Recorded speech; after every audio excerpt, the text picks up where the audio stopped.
एक बार फिर से आप सभी साथियों का बहुत बहुत स्वागत है आपके अपने YouTube channel Ashoka the exam गुरु पर। मैं हूं आपका अपना दोस्त विजय मौर्य। तो प्यारे साथियों, उम्मीद है आप सब स्वस्थ होंगे, बेहतर होंगे। साथियों, आज की क्लास में हम लोग पढ़ेंगे विलोपन विधि से कैसे करके आप समीकरणों को हल कर सकते हैं। बहुत ही शानदार क्लास होगी, आप सभी को लास्ट तक जरूर देखना चाहिए। मेरे प्यारे साथियों, ये एक ऐसा टॉपिक है, जैसा कि मैं पिछली क्लास में आपको बता चुका हूं कि इस टॉपिक में बहुत ज़्यादा आप सभी साथियों को समस्या आती है, इसलिए बहुत ही ज़्यादा फोकस करके आपको इस क्लास को समझना है।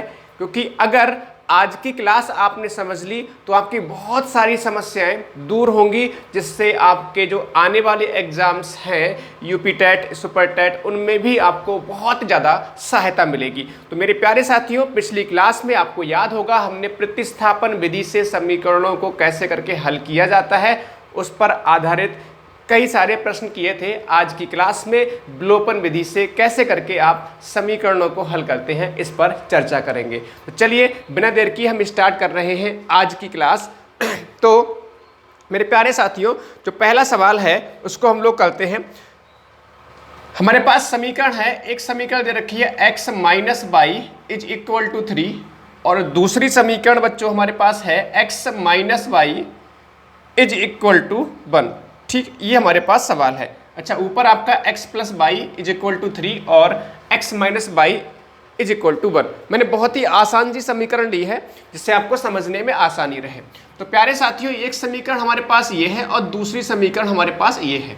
ठीक, अब इन दोनों समीकरणों को हमने किस विधि से हल करना है? हमने विलोपन विधि से हल करना है। तो देखिए, विलोपन विधि में होता क्या है मेरे प्यारे साथियों, या तो दोनों समीकरणों को हम जोड़ते हैं या फिर दोनों समीकरणों को हटाते हैं। विलोपन से मतलब यहाँ पर देखो, हमारे पास एक x है दूसरा y, एक x है दूसरा y, या तो x को हटाना है या फिर y को हटाना है। तो एक तरीका हमारे पास ये हो सकता है, या तो जोड़ा जाए या फिर घटाया जाए। तो मेरे प्यारे साथियों, यहाँ पर देखो, ये प्लस का y है और ये माइनस का y है। अगर हम इन दोनों समीकरणों को जोड़ेंगे तो साइन किसी का भी नहीं चेंज होगा, अगर घटाते हैं तो साइन बदलता है। तो परेशान ना होइए, इस पर भी हम चर्चा करेंगे। आप सभी साथी हमारे साथ लास्ट तक बने रहिएगा। चलिए मेरे प्यारे साथियों, अगर इन दोनों समीकरण को हम जोड़ते हैं, ठीक, अगर इन दोनों समीकरणों को हम जोड़ते हैं, मैं लिख दिया जोड़ने पर, अगर आप जोड़ेंगे तो किसी भी जो हमारे पास पद है उसका साइन नहीं बदलता है। मेरे प्यारे महारथियों, ये प्लस का y है, ये माइनस का y, तो ये कैंसिल हो जाएगा जब इनको ऐड करेंगे। तो बात समझ में आ रही है? इधर x और ये x कितना होगा 2x इज इक्वल टू 3 और 1 कितना होगा 4। अच्छा, तो प्यारे साथियों, यहाँ से 2 से कैंसिल करो, 2 दूनी 4, यानी आप कह सकते हैं x का मान कितना आ गया 2। अगर x का मान 2 है तो y का मान निकालने के लिए चाहे इक्वेशन 1 या फिर इक्वेशन 2 किसी में भी आप रख सकते हो। तो मैंने बोला कि आप समीकरण 1 में रखने पर, समीकरण 1 में रखने पर, तो मेरे प्यारे साथियों, x अगर यहाँ पे रखोगे तो आपका देखो x यहाँ पे 2 रख दिया और plus y is equal to आपके पास है कितना 3। तो प्यारे से महारथियों, y कितना होगा 3 माइनस 2, ये आपका 1 हो जाएगा। 3 माइनस 2 ये आपका 1 हो जाएगा। आंसर क्या होगा बहुत आसानी से कह सकते हो। तो इस समीकरण के हल क्या होंगे? एक तो x इज इक्वल टू 2 और y इज इक्वल टू 1। मेरे प्यारे साथियों, आपसे प्रश्न में पूछा जाता है, समीकरण दे दी जाएंगी, दोनों समीकरण को हल कीजिए। तो हल करने के लिए आज तक ऐसा नहीं हुआ कि आपकी परीक्षा में स्पेशली बोला गया हो कि आपको प्रतिस्थापन विधि से हल करना है या फिर विलोपन विधि से हल करना है। तो आप दोनों में से कोई भी विधि का इस्तेमाल कर सकते हैं, जब तक आपसे स्पेशली कहा ना जाए कि किस विधि से हल करना है। बात समझ में आ रही है? तो इस तरह से हम यहाँ पर समीकरणों को हल करते हैं। आइए आगे बढ़ते हैं, एक और सवाल की तरफ चलेंगे। आप बस बने रहिएगा, सवाल कई सारे हम लोग करेंगे, आप बस लगातार हमारे साथ बने रहिएगा। मैंने बिल्कुल बहुत आसान सवाल से स्टार्ट किया है, जिससे हर एक साथी को आसानी से समझ में आ जाए, किसी साथी को दिक्कत ना आए। ठीक है, चलिए आगे बढ़ेंगे अगले सवाल की तरफ। देखो, ये भी प्यारा सवाल है। मैंने लिखा 3x minus y is equal to 4, एक इक्वेशन हमारे सामने ये है, और दूसरी है 2x minus y is equal to ये आपके पास 2। तो इन दोनों समीकरणों को हल करना है, 2x minus y is equal to 2। तो एक हमारे पास इक्वेशन 1 और ये हमारे पास इक्वेशन 2। अब मेरे प्यारे साथियों ध्यान से सुनना मेरी बात, देखो अच्छा इन दोनों में से अगर ध्यान से आप देखोगे ये आपकी इक्वेशन 1 है और ये आपके पास इक्वेशन 2 है। हमें ध्यान रखना होता है कि या तो x वाला टर्म जो है हमारे पास वो सेम हो जाए या फिर y का सेम हो जाए। जैसे पिछले सवाल में y का y से कैंसिल हो जा रहा था, y से कैंसिल हो जा रहा था, लेकिन मेरे प्यारे साथियों यहाँ पर y सेम तो है, लेकिन अगर इनको जोड़ोगे तो कोई भी कैंसिल नहीं होगा। ये 3 और 2 5x हो जाएगा और ये माइनस का 2y हो जाएगा। और हमें या तो x वाला पद हटाना है या फिर y वाला पद हटाना है। हटेगा तभी जब इनके साइन आपस में चेंज होंगे। साइन चेंज होने से मतलब मेरे प्यारे से साथियों कि भाई अगर हम घटाएंगे, अभी देखो आपको समझ में आएगा घटाने पर, अगर आप घटाएंगे तो देखो इस इक्वेशन का साइन यहाँ पर देखो ये y वाला जो पद है इसका माइनस से प्लस हो गया, यहाँ पर आपका प्लस है तो किसका हो जाएगा माइनस का, यहाँ प्लस है किसका हो जाएगा माइनस का। मतलब साइन बदल जाते हैं, प्लस का माइनस, माइनस का प्लस और प्लस का माइनस। ठीक, तो यहाँ से आप देख सकते हो 3x माइनस 2x। अब आप कह सकते हो सर यहाँ पर x आ गया, अच्छा ये माइनस का y है ये प्लस का y, तो ये देखो कैंसिल हो जाएगा क्योंकि भाई माइनस y और प्लस y, जैसे मान लीजिए आपसे बोला जाए माइनस y और प्लस y, तो बेहद आसान सी बात, ये तो आपस में कैंसिल ही होगा या फिर कह सकते हैं 0 हो गया। इज इक्वल टू कितना होगा, 4 में से 2 घटेगा 2 बचेगा। तो मेरे प्यारे साथियों x कितना आ गया, x आ गया आपका 2, x कितना आ गया, x आ गया आपका 2। इतनी बात क्लियर। अब किसी भी समीकरण में रख दो। चलिए मान लीजिए मैंने बोला कि आप समीकरण 1 में रखने पर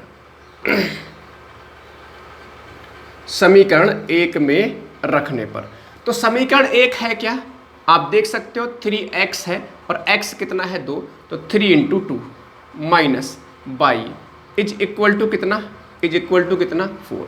मेरे प्यारे साथियों 3 और दूनी कितना होता है 6, minus y is equal to कितना 4, minus y is equal to 4 और माइनस कितना 6, क्योंकि प्यारे साथियों 6 इधर जाएगा तो माइनस का हो जाएगा।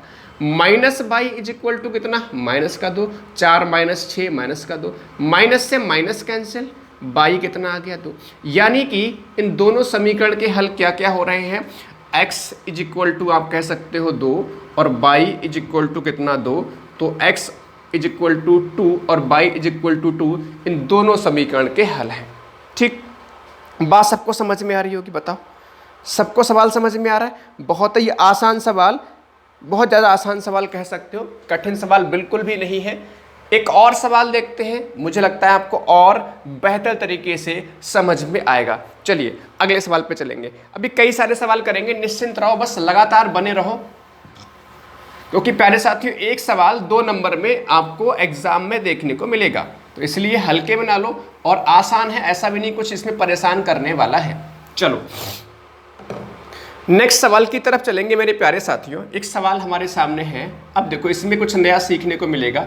x plus y is equal to कितना है 4, ठीक, और एक इक्वेशन है हमारे सामने 5x plus 12y is equal to कितना है 7 को हल करना है और x और y का मान बताना है। ठीक है, इनको हल करने पर या इनके हल क्या होंगे, इस तरह से सवाल बनता है।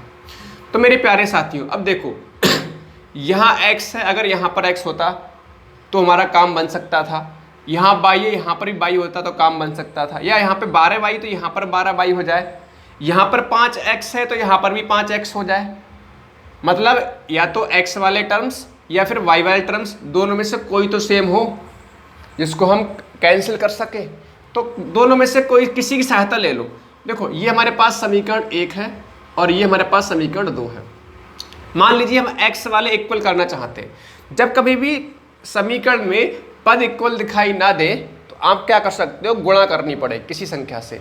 कैसे, जैसे यहाँ पर 5x है, तो अगर आप x कैंसिल करना चाहते हो, x वाले पद कैंसिल करना चाहते हो, तो मेरे प्यारे महारथियों आपको x वाले जो पद है इनको इक्वल करना पड़ेगा।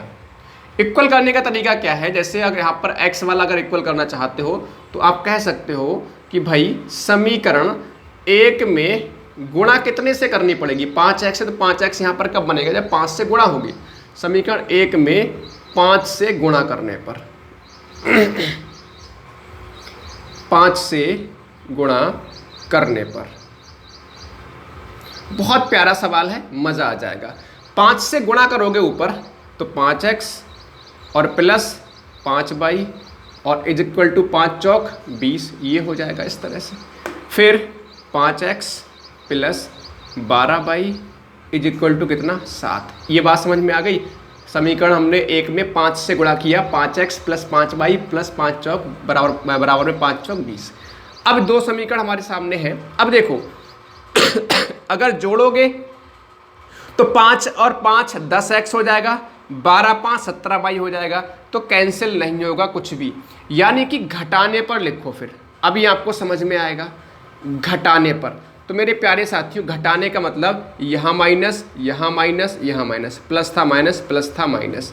अब देखो 5x माइनस 5x कैंसिल हो जाएगा, 5y में से 12y घटेगा, ठीक है, 5y में से 12y कैसे लिखोगे, 5y माइनस 12y, तो आप कहोगे बहुत आसानी से भाई 7y बचेगा, किसका, माइनस का, 7y बचेगा किसका, माइनस का, और 20 में से 7 घट जाएगा तो 13 आ जाएगा। तो y इज इक्वल टू आपका 13 बटे माइनस 7 बोल सकते हैं, ठीक है, या फिर ऐसे बोल सकते हैं माइनस 13 बटे 7, बात एक ही है।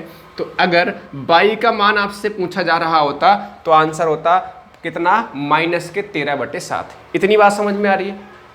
अब मेरे प्यारे साथियों हमने निकालना है x का मान भी निकालना है, हमने x का मान भी निकालना है। तो किसी एक समीकरण में रख दो, किसी में रख दो, मान लो हमने एक में रख दिया, तो देखो x प्लस बाई, बाई कितना है, बाई कितना है, माइनस का 13 बट्टे 7, और इज इक्वल टू कितना है, आप कहोगे सर 4 ही तो है, कोई दिक्कत नहीं।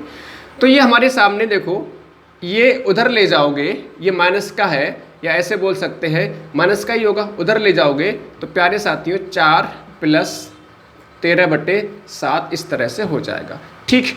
तो 7 चौक 28 होगा, 7 चौक 28 और 13 जोड़ोगे तो 28 3 होता है 31, 41 बटे कितना 7, तो x का मान कितना, 41 बटे 7। तो अगर आपसे पूछा जाए कि इन दोनों समीकरण के हल क्या है, इन दोनों समीकरण का हल क्या है, तो आपका एक तो हमारे पास x बराबर हो गया 41 बटे 7 और y बराबर कितना हो गया, माइनस का 13 बटे 7। बताओ सवाल कुछ समझ में आया? ठीक, बहुत आसान है, परेशान नहीं होना, बस थोड़ा थोड़ा हर एक प्रश्न में समझते हुए चलोगे। देखिए जब कई सारे हम प्रश्न करेंगे तो यकीन मानो जो भी आपके डाउट मन में आ रहे होंगे हर एक डाउट क्लियर होगा, बस थोड़ा सा धैर्य को बना के रखने की आवश्यकता है, परेशान ना हो, हर एक सवाल आपको समझ में आ जाएगा। चलिए एक और प्रश्न पे चलेंगे, आगे बढ़ेंगे, नेक्स्ट प्रश्न पे चलते हैं हम लोग, नेक्स्ट प्रश्न पे चलते हैं, आपको और अच्छे समझ में आएगा। देखो जरा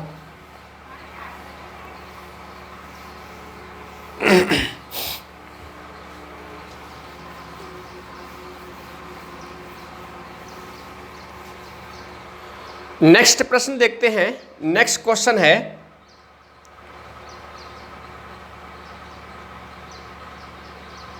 2x minus 3y is equal to 13। दूसरी इक्वेशन है 7x minus 2y is equal to 20, is equal to 20। तो कह रहे हैं निम्नलिखित समीकरणों को हल कीजिए। आपका प्रश्न बनेगा, बोले ये तथा ये समीकरणों को हल कीजिए। कैसे बोला जाएगा, समीकरणों को हल कीजिए, समीकरणों को हल कीजिए। तो प्यारे साथियों कुछ इस तरह से आपका ये प्रश्न बन रहा है, ठीक। अब देखो, अब आप देखो इन दोनों में से कुछ भी कैंसिल, मान लो x कैंसिल करना चाहते हो या x के पद कैंसिल करना चाहते हो, तो प्यारी सी बात है कि x वाला जो पद है इनके गुणांक भी कैसे, जैसे यहाँ पे 2 है यहाँ पे 7 है, ये दोनों भी कैसे होने चाहिए, इक्वल। इनके गुणांक भी कैसे होने चाहिए, इक्वल। ये भी कैंसिल नहीं हो सकते इस समय। यहाँ पर भी ये दोनों इक्वल नहीं है, ये भी कैंसिल नहीं हो सकते। तो क्या कर सकते हैं, अब देखो यहाँ पर दिक्कत ये है कि हमारा एक समीकरण में गुणा करने से काम नहीं चलेगा। एक समीकरण में गुणा करने से काम नहीं चलेगा। देखो ये पहली समीकरण है बच्चों, और प्यारे साथियों प्यारे बच्चों ये दूसरी समीकरण है, सबको दिख रहा होगा। तो देखो मान लो हम ये कैंसिल करना चाह रहे हैं, या बाई करें, चलो बाई कैंसिल कर लेते हैं आप इस बार। अगर बाई देखो यहाँ पर 3 है, तो ये ऊपर 3 है, यहाँ ऊपर वाले जो 3 है इसकी गुणा कर दो दूसरी समीकरण में, और जो 2 है उसकी गुणा कर दो ऊपर वाली समीकरण में। कुछ बात समझ में आ रही है? देखो आपस में इसको थोड़ी देर के लिए भूल जाओ, ऐसे करके ये 3 है, यहाँ पे 2 है, 2 से गुणा ऊपर कर दो, 3 से गुणा नीचे वाले इक्वेशन में कर दो। होगा क्या, 3 दूनी 6 हो जाएगा और 2 तिया 6 हो जाएगा। अब देखो गुणा करेंगे तो 2 दूनी कितना होगा 4x माइनस 2 तिया कितना होगा 6y इज इक्वल टू 13 दूनी कितना होगा 26, 7 तिया कितना होगा 21x माइनस 3 दूनी कितना 6y इज इक्वल टू 20 तिया कितना 60। अब मेरे प्यारे साथियों जोड़ेंगे तो साइन तो बदलेगा नहीं, इन दोनों के साइन चेंज होने चाहिए तभी कैंसिल होंगे। इसका मतलब जब भी साइन बदलने की आवश्यकता पड़े तो चुपचाप घटाओ। घटाएंगे तो देखो यहाँ पर प्लस का है माइनस का, माइनस का है प्लस का हो जाएगा, माइनस प्लस का है माइनस का हो जाएगा। जब भी देखो साइन बदलेंगे तभी कैंसिल होंगे। माइनस माइनस था पहले से, तो साइन बदलने की आवश्यकता पड़े तब घटा दो, अगर साइन बदलना ना पड़े तो जोड़ने तो हम जोड़ते हैं। अब साइन बदल गया, देखो यहाँ पर ये माइनस का ये प्लस का, ये कैंसिल हो गया। 4x में से अगर आप घटाओगे, देखो 4x में से माइनस 4x में से 21x घटाओगे तो कितना बचेगा 17x, किसका बचेगा माइनस का, इज इक्वल टू 26 में से क्या घटाना है, 26 में से घटाना है कितना -60। बताओ कितना बचेगा, कितना बचेगा प्यारे साथियों 34 बचेगा, किसका माइनस का। बताओ क्लियर है, यहाँ तक बात समझ में आ रही है? ये कैंसिल हो गया, 17 दूनी कितना 34। तो प्यारे से महारथियों x का मान कितना आ गया, x का मान 2 आ गया, x का मान कितना आ गया 2 आ गया। बात क्लियर, x का मान कितना आ गया 2 आ गया। बहुत ही बढ़िया, बहुत ही ज़बरदस्त, मज़ा आ गया, बहुत बढ़िया, बहुत ज़बरदस्त। x कितना आ गया 2। बात क्लियर। अगर प्यारे महारथियों x 2 है, किसी भी समीकरण में रख दो, समीकरण 1 में रख दो, समीकरण, चलो इस बार समीकरण 2 में रखते हैं। जैसे मैंने अभी तक जितने भी सवाल किए हैं उनमें 1 में रखा था, इस बार समीकरण 2 में रखने पर तो समीकरण 2 थी क्या, ये गुणा की गई है। पहले देखो समीकरण 2 यही तो थी। समीकरण 2 हमारे पास कितनी है 7x माइनस 2y और इज इक्वल टू कितना 20। तो x बराबर 2 रख दो, यहाँ पर 2 रखोगे तो 7 गुणा 2 minus 2y is equal to कितना 20। तो 7 दूनी कितना हो रहा है साथियों 14, 14 minus 2y is equal to कितना 20। तो माइनस का 2y is equal to 20 minus 14। तो प्यारे साथियों कितना बन जाएगा, माइनस का 2y इज इक्वल टू कितना 6। बात समझ में आ रही? माइनस का 2y देखो 20 माइनस 14 कितना 6, 2 तियाँ 6। तो माइनस y बराबर 3 या फिर y बराबर कितना -3 बोलेंगे, बात एक ही है, चाहे माइनस y बराबर 3 या फिर y बराबर -3। तो प्यारे साथियों जो समीकरण के हल आ रहे हैं, समीकरणों के जो हल आ रहे हैं वो कौन कौन सा है, कौन सा है? एक हमारे पास x बराबर हमने 2 निकाला ना, x बराबर 2 निकाला है, x बराबर 2 और y बराबर कितना -3। ये समीकरणों के हल हो गए। बताओ बात क्लियर है? ये समीकरणों के क्या हो गए, हल हो गए। जल्दी बताओ फटाफट से, सबको सवाल समझ में आ गया? ये समीकरणों के क्या हो गए, हल हो गए। तो इस तरह से सवाल करना होता है। अल्टीमेट हमें इस बात पे ध्यान रखना है कि हमें एक पद कैंसिल करना है, चाहे x वाले पद कैंसिल करो चाहे y वाले पद कैंसिल करो, ठीक है। अगर हमें चेक करना है कि हमारा आंसर सही है या नहीं है ना, हमें चेक करना है हमारे आंसर सही है या नहीं है, तो तरीका क्या है, कोई भी एक इक्वेशन सत्यापन कैसे करते हैं, वैसे करवाते नहीं, आपको ज़रूरत पड़ेगी नहीं। सत्यापन का मतलब क्या होता है कि हमारा प्रश्न सही है या नहीं, कैसे चेक करते हैं। जो भी आपके पास इक्वेशन है, कोई भी एक इक्वेशन उठा लो, कोई भी एक इक्वेशन उठा लो, ठीक, और उसमें मान रख के देख लो। तो अगर x बराबर 2 रखोगे तो 2 गुणे 2 माइनस y कितना रखोगे, माइनस का 3 बराबर कितना 13। तो 2 दूनी 4 और 3 तियाँ 9, किसका हो जाएगा, प्लस का। तो माइनस माइनस प्लस हो जाएगा, 13 बराबर 13। अगर इक्वल आ जाए, मतलब बायां पक्ष, ये बायां पक्ष है, ये दायां पक्ष है, बायां पक्ष और दायां पक्ष इक्वल आ रहा है, इसका मतलब हमारा आंसर कैसा है, सही है। इसका मतलब हमारा आंसर कैसा है, सही है। बात सबको समझ में आ रही है, बिल्कुल सबको समझ में आ रही होगी। देखिए भाई 2 नंबर में सवाल पूछा जाएगा, ठीक है। 2 नंबर आप थोड़ी सी मशक्कत तो करनी पड़ेगी, मेहनत करनी पड़ेगी ना, है ना। जीतने के लिए मशक्कत करनी पड़ती है, मेहनत करनी पड़ती है, अपना प्रयास करना पड़ता है, समय देना पड़ता है, कुछ सीखना पड़ता है, बहुत सारी ऐसी बातें होती हैं जो करनी पड़ती है। इसलिए घबराए नहीं, आगे बढ़ेंगे अगले सवाल की तरफ। मैं इसको मिटा रहा हूँ, परेशान ना हो, अभी और भी सवाल करेंगे धीरे धीरे करके। और पिछली क्लास में भी हमने सवाल किए हैं, तो परेशान बिल्कुल भी ना हो। अभी मैंने ये नहीं बोला कि आपका एंड हो गया टॉपिक, ठीक। जब मैं बोलूँगा एंड हो गया टॉपिक, यकीन मानिए उस समय तक जाते जाते, जब लास्ट में जब आप कहेंगे कि एंड हो गया टॉपिक, तब आप कह सकते हो कि हाँ सर समझ में आया या नहीं आया, ठीक है। सब समझ में आएगा, परेशान ना हो।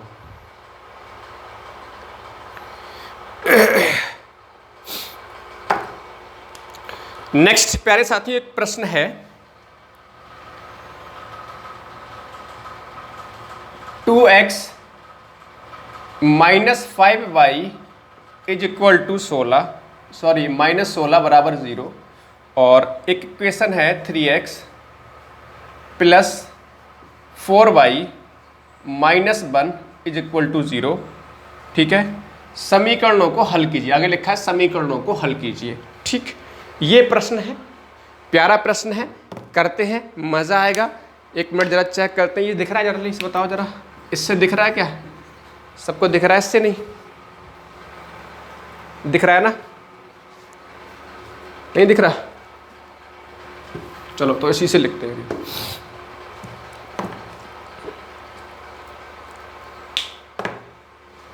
अब देखिए, ध्यान रखेंगे हम, जो हमारे पास संख्या जो भी हो रही होंगी वो राइट हैंड साइड में ले जाया करो। जो तो पहली जो समीकरण है, जो पहली समीकरण है, उसको क्या लिख सकते हैं, समझने में आसानी रहेगी, हालांकि ऐसे भी कर लेंगे तो भी कोई दिक्कत नहीं। 2x माइनस 5y उधर ले जाओगे तो प्लस का 16 हो जाएगा। तो ये प्यारे बच्चों, ये एक समीकरण हो गई।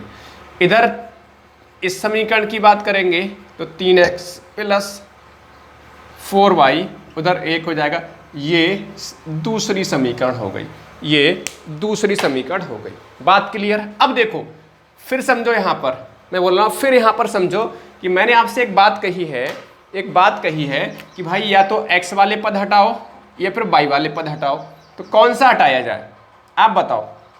देखो, अगर x वाले पद हटाना चाहोगे तो देखो 3 यहाँ पर 3 से ऊपर गुणा कर देना, 2 यहाँ पर 2 से नीचे गुणा कर देना, मतलब 3 से ऊपर वाली इक्वेशन में गुणा करनी पड़ेगी और 2 से नीचे वाली इक्वेशन में गुणा करनी पड़ेगी। अगर y हटाना चाहते हो तो 5 से नीचे वाली इक्वेशन में गुणा और 4 से ऊपर वाली इक्वेशन में गुणा, कुछ भी कर लो, कोई दिक्कत नहीं। तो y हटाएं x हटाएं, कुछ भी कर लो। चलो एक काम करते हैं तो हम y हटा लेते हैं। y हटाएंगे तो 5 ऊपर, तो 5 से नीचे गुणा, 5 से यहाँ पर इधर लिख दिया, 5 से सेकंड समीकरण में गुणा, यहाँ पर 4 तो ऊपर 4 से गुणा, सबको दिख रहा है, ये ऊपर 4 से गुणा, ठीक, ऊपर 4 से गुणा। अब देखो, अब कर सकते हो, 4 दूनी कितना 8x, बहुत प्यारी सी बात। 4 पंजे कितना 20y, बहुत बढ़िया, मज़ा आ गया। 16 चौक कितना 64, शानदार। 5 से गुणा करो, 5 तियाँ 15x माइनस 5 प्लस 5 चौक कितना 20y, बहुत बढ़िया। 5 एकम 5, अब मज़ा आ जाएगा। देखो अब यहाँ बताओ जोड़ेंगे या घटाएंगे, तो मैंने कहा हमने बाई के लिए कैंसिल करने के हिसाब से गुणा करी है। देखो 20y यहाँ पर, 20y यहाँ पर, अगर ऐसे ही कैंसिल हो जाए, और कैंसिल तब होंगे ये जब एक में प्लस एक में माइनस, अलग अलग साइन होंगे। तो दोनों में देखो अलग अलग साइन है, यहाँ माइनस यहाँ प्लस, जब अलग अलग साइन होंगे तो हमें घटाने की आवश्यकता नहीं है, तो हम क्या करेंगे, जोड़ेंगे। घटाने पर ही साइन बदलते हैं, ये ध्यान रखिएगा। जैसे मान लो ऊपर प्लस होता तो हम घटाते तो यहाँ पर माइनस आता, यहाँ माइनस आता, यहाँ सॉरी माइनस आता, लेकिन ऑलरेडी पहले से ही माइनस है तो हमें जोड़ना पड़ेगा। जोड़ेंगे तो कोई भी साइन चेंज नहीं होगा। तो ऑलरेडी आपका ये कैंसिल हो गया, तो 15 8 हो गया, 8 5 13 यानी 23x। तो प्यारे बच्चों यहाँ से 64 और 5 कितना, 69। बहुत बढ़िया, 23 तियाँ 69 हो जाएगा। तो x इज इक्वल टू कितना होगा, x इज इक्वल टू यहाँ से 3, x इज इक्वल टू यहाँ से कितना हो गया, 3। बताओ मज़ा आ रहा है, बिल्कुल मज़ा आएगा। x अगर 3 आ गया तो x का मान किसी भी इक्वेशन में रख डालो, चाहे इसमें चाहे इसमें चाहे इसमें चाहे किसी में रख डालो। तो हम मान लीजिए पहली इक्वेशन या इसमें रख दो, इस वाली जो पहली इक्वेशन है इसमें रख दो, समीकरण 1 में रखने पर, समीकरण 1 में रखने पर, समीकरण 1 में रखने पर, तो समीकरण 1 ही देखो यहाँ पे 2x माइनस 5y। समीकरण 1 है क्या, 2x minus 5y is equal to कितना है प्यारे बच्चों, 16। कितना है, 16। ठीक है, ओके। तो x कितना रखना है, 3। तो x अगर यहाँ पे 3 रखेंगे तो 2 गुणे 3 minus 5y is equal to कितना, 16। तो 3 दूनी कितना हो रहा है, 6। 6 उधर ले जाओगे तो माइनस का 5y is equal to 16 minus कितना होगा, 6। देखो 3 दूनी 6 है, उधर ले जाओगे तो माइनस का हो जाएगा। तो माइनस का 5y इज इक्वल टू 10 आ जाएगा। 5 दूनी कितना हो जाएगा, 10, यानी minus y is equal to 2, या फिर हम बोल सकते हैं बाई इज इक्वल टू कितना, -2। तो प्यारे साथियों हमारे पास x का एक तो मान आया, x का एक तो मान आया 3, x का एक मान आया 3, और y का मान कितना आ गया, -2। और यही इन दोनों समीकरण के क्या है, हल है। यही इन दोनों समीकरणों को क्या है, हल है। बताओ सभी को सवाल क्लियर है, बिल्कुल सभी को सवाल क्लियर है, यस और नो, जल्दी कमेंट करके बताओ भाई सब लोग। सभी के कमेंट जल्दी से आने चाहिए, सभी के कमेंट जल्दी से आने चाहिए। अगर आपको चेक करना है आपने सही किया या नहीं किया, तो x बराबर 3, x बराबर 3, 3 दूनी 6 हो गया, y बराबर -2, तो 5 दूनी 10, तो प्लस का हो जाएगा, 10 6 16, तो 16 ही आना चाहिए। बिल्कुल सही सवाल किया हम लोगों ने, कोई दिक्कत नहीं। चलो और बेहतरीन सवाल लेते हैं। एक और बेहतरीन सवाल लेते हैं।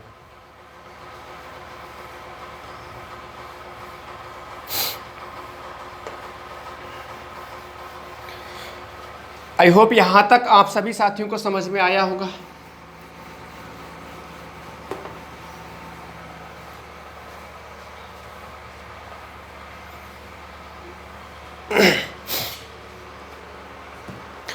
एक क्वेश्चन लेते हैं।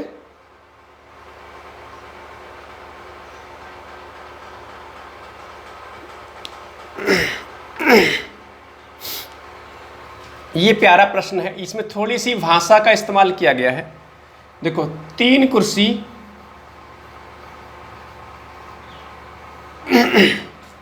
और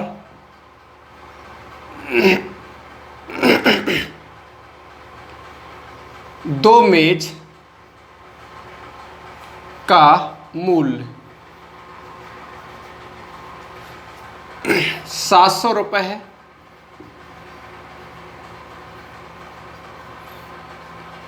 और 5 कुर्सी तथा 3 मेजों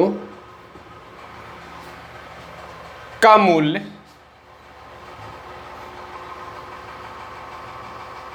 1100 रुपये है। 1100 रुपये है। एक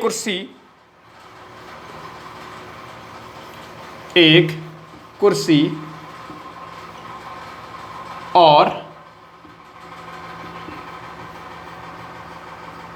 एक मेज का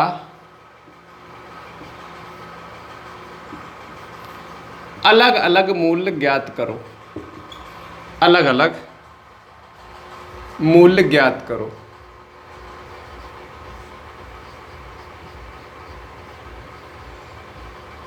अलग अलग मूल्य ज्ञात करो, ये इस तरह का सवाल बन रहा है। तो कई बार आपको कुछ लैंग्वेज दे दी जाती है सवाल में, और उस लैंग्वेज को पकड़ना होता है और फिर आपको प्रश्न को सॉल्व करना होता है। तो कोई दिक्कत नहीं। देखो है क्या, सवाल का मतलब क्या है, 3 कुर्सी और 2 मेज का कुल मिला के मूल्य है 700 रुपया, जबकि 5 कुर्सी तथा 3 मेजों का मूल्य है 1100 रुपया।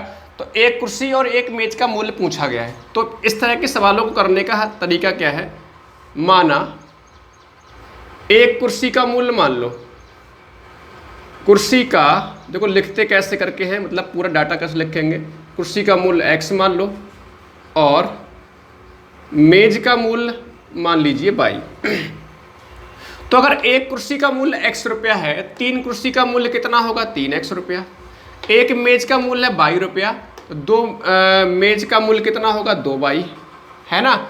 और दोनों का योगफल सवाल में दे रखा है कितना 700 रुपया। मतलब कह रहा है कि 3 मेजों का और 3 कुर्सियों का और 2 मेजों का मिलाकर मूल्य कितना है 700 रुपया। 1 कुर्सी का हमने मूल्य मान लिया x, तो 3 कुर्सियों का मूल्य 3x, बेहद आसान सी बात। 1 मेज का मूल्य हमने y मान लिया, तो 2 मेज का मूल्य कितना 2y, और दोनों को मिलाकर कितना मूल्य दे रखा है 700। ऐसे ही दूसरा उधर 5 कुर्सी का मूल्य कितना होगा 5x हो जाएगा, क्योंकि भैया 1 कुर्सी का मूल्य है x, 5 कुर्सी का 5x। 3 मेजों कितना होगा 3y, दोनों का योगफल कितना दे रखा है 1100 रुपया। अब देखो हमारे पास समीकरण बन गई, एक समीकरण 1 और समीकरण 2। अब इन दोनों को सॉल्व करना है। अगर x और y का मान निकालना है तो x और y का ही मान हमसे पूछा गया है। तो मेरे प्यारे से महारथियों कैसे करके सॉल्व किया जाए, देखो मान लीजिए हम x वाले पद इक्वल करना चाह रहे हैं, तो ऊपर जो पहली इक्वेशन है उसमें 5 से गुणा कर दो ऊपर, और नीचे गुणा कर दो 3 से।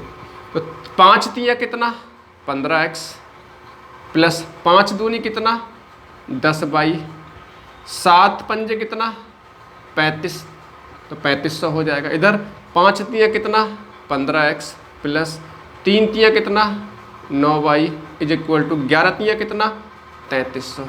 ये इस तरह से बन जाएगा। अब देखो अब कर सकते हो आसानी से। देखो यहाँ प्लस, तो जोड़ेंगे या घटाएंगे, साइन बदलना पड़ेगा तो घटाएंगे, यानी कि घटाने पर घटाओगे मेरे प्यारे साथियों तो माइनस माइनस माइनस, ये कैंसिल, 10y में से 9y घटेगा y बच जाएगा, 3500 में से 3300 घटेगा 200 आ जाएगा, यानी y का मान कितना आ गया 200। यानी आप ऐसा बोल सकते हो एक मेज का मूल्य कितना आ गया 200। अच्छा, अगर y 200 है तो किसी एक समीकरण में रख दो। मान लो इस समीकरण में रखते हो, किसमें, समीकरण 1 में रखने पर, समीकरण 1 में रखने पर। तो प्यारे साथियों समीकरण 1 हमारे पास है क्या 3x plus 2y is equal to कितना है 700 है या नहीं है। 3x प्लस 2y प्लस बराबर 700। x का मान निकालना पड़ेगा यहाँ से, और y का मान अभी निकालना, कितना निकाला हम लोगों ने 200, बराबर कितना 700। तो 3x 200 दूनी कितना 400, बराबर कितना 700। तो 3x बराबर कितना होगा 700 माइनस 400, कितना हो जाएगा ये 300। ठीक, तो 3 से कैंसिल कर दो, तो x कितना आ गया, x कितना आ गया 100। तो मेरे प्यारे साथियों अब बताओ, आप आसानी से कह पाओगे कि भाई x आपने कितना निकाला 100 निकाला, और x माना क्या है, कुर्सी का मूल्य माना है, यानी एक कुर्सी का मूल्य, एक कुर्सी का मूल्य कितना 100 रुपया, कितना 100 रुपया, जबकि एक मेज का मूल्य, एक मेज का मूल्य कितना 200 रुपये जो हमने निकाला था। और यही इस सवाल का आंसर होगा। तो अगर ऐसा सवाल आएगा तो प्यारे साथी मान के चलो भाई कि ये 2 अंक में सवाल आएगा, इस तरह का 2 अंक में सवाल आएगा इस तरह का। तो मुझे लगता है ये सवाल आपको समझ में आया होगा। एक बार फिर से मैं एक्सप्लेन कर देता हूँ। हमने इसमें सवाल में एक कुर्सी और एक मेज का मूल्य पूछा था, तो एक कुर्सी का मूल्य मान लिया x और एक मेज का मूल्य मान लिया y। ये कह रहा है 3 कुर्सी और 2 मेजों का मूल्य 700 रुपया है, तो एक कुर्सी का मूल्य x, 3 कुर्सी का मूल्य 3x, 2 मेज का मूल्य कितना 2y हो जाएगा। तो दोनों का योगफल कितना है 700। ऐसी 5 कुर्सी का मतलब 5x हो जाएगा, क्योंकि एक कुर्सी का मूल्य x है तो 5 कुर्सी का मूल्य 5x। 3 मेजों का मूल्य कैसे निकालोगे, एक मेज का मूल्य y, 3 मेज का मूल्य 3y, और दोनों का योगफल कितना 1100 रुपया। तो हमने x वाले पद को कैंसिल करना था, इसलिए देखो यहाँ पर 5 से ऊपर गुणा कर दिया, 3 से नीचे गुणा कर दिया, तो हमारे पास 15x बन गया, 5 दूनी 10 बाई 5 सत्ते 3500, 35 से मतलब 00 3500 हो जाएगा। 3 पंजे 15x, 3 तिया 9y और 11 तिया 33। तो यहाँ पर 10y माइनस 9y यानी y बचा, और 3500 माइनस 3300 200 बचा, तो y का मान आ गया 200। यानी y से मतलब हम बोल सकते हैं, हमने माना क्या था, एक मेज का मूल्य माना था y, तो एक मेज का मूल्य कितना आ गया 200 रुपये। अब हमें कुर्सी का मूल्य भी निकालना था, इसलिए हमने y का मान किसी एक इक्वेशन में रखना पड़ेगा। हमने समीकरण 1 में रख दिया, तो समीकरण 1 हमारे पास क्या है, 3x प्लस 2y प्लस बराबर 700, 3x प्लस 2y बराबर 700, तो x बराबर y बराबर कितना रखा है 200 रख दिया हमने। यहाँ से x का मान निकाल लिया, कितना आ गया 100 आ गया। तो एक कुर्सी का मूल्य 100 रुपये आया और एक मेज का मूल्य कितना आया 200 रुपये आया। तो मेरे प्यारे साथियों, मेरे प्यारे महारथियों, ये टॉपिक हम यहाँ पर अब फिनिश कर रहे हैं। उम्मीद है कि आपको समझ में आया होगा बेहतर तरीके से। अगर कोई डाउट है तो अपने कमेंट सेक्शन में बताइएगा। मेरे प्यारे साथियों, एक टॉपिक आपका और बच रहा है प्रायिकता का। प्रायिकता का टॉपिक हम जो है अगली क्लास में 1 या 2 क्लास में आराम से कंप्लीट हो जाएगा। छोटी छोटी क्लास होगी, ज़्यादा बड़ी बड़ी क्लास नहीं होंगी। अगर बड़ी क्लास होती है तो 40-50 मिनट की क्लास हो सकती है प्रायिकता की। अगर छोटी छोटी क्लास होंगी तो 20-20 या 25-25, 30-30 मिनट की 2 क्लास होंगी। इसके बाद हम लोग जो है प्रैक्टिस जो है पेपर बनाएंगे या प्रैक्टिस सेट डिस्कस करेंगे, या फिर उससे हम पहले कह सकते हैं जो आपके प्रीवियस ईयर्स जो पेपर हैं, जो पेपर हो चुके हैं 4th सेमेस्टर मैथ के, उनको हम डिस्कस करेंगे। देखिए, अभी मैंने आपको हर एक टॉपिक में कंसेप्ट सिखाया है। मॉडरेट लेवल के क्वेश्चन कराए हैं, एक क्वेश्चन में तो मैंने डिफिकल्ट लेवल के क्वेश्चन भी कराए हैं। कोशिश की है अपनी तरफ से कराने की, आपका बेस मजबूत हो। जब बेस मजबूत हो जाएगा आपका, यकीन मानो, तो आप आगे अपने आप से बहुत कुछ कर सकते हो, है ना। अपना जो मकान है, जो भवन है, उसको और मजबूत अपने आप खुद कर सकते हो। तो मेरे प्यारे साथियों, मिलते हैं अगली क्लास में। उम्मीद है कि आपको आज की क्लास बेहतर तरीके से समझ आई होगी। सभी साथियों का बहुत बहुत धन्यवाद। जय हिंद, जय भारत, वंदे मातरम।